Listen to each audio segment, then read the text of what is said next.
En ce moment à Paris, justement, une exposition sur le trésor de Toutankhamon, pharaon de la 18e dynastie. Totalement. Florence Quentin, une égyptologue qui a pignon sur rue, décrit Toutankhamon comme, je la cite, sur un plateau télé, pas noir, mais foncé de peau, voire très bronzé.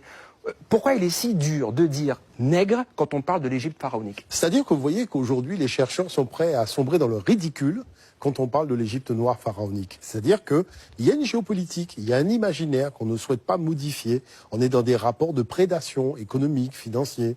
On le voit de plus en plus. Et on a une jeunesse africaine, panafricaine, qui pousse, qui aspire à un avenir nouveau, à des relations nouvelles aussi. Et la chose, c'est que ce passé dérange. Dérange quoi? Le colonialisme. Alors comment ruser? Comment modifier les éléments? Pourquoi? Parce qu'en fait, il faut maintenir le mythe de l'homme sauvage, en fait. Totalement. C'est-à-dire qu'il faut créer quelque chose qui maintiendra, je dirais, la soupape qui demande à laisser sortir le génie africain. Ben, faut créer un couvercle qui empêche à cette soupape de jouer son rôle. Alors, la chose, c'est qu'on ment. On raconte des histoires de mer debout. C'est le colloque du Caire. On parle de blancs à peau noire et à cheveux crépus. C'est-à-dire des gens qu'on n'a jamais vus. Et pourquoi on fait ça? On fait ça tout simplement parce qu'on est au service de la défense des intérêts du colonialisme.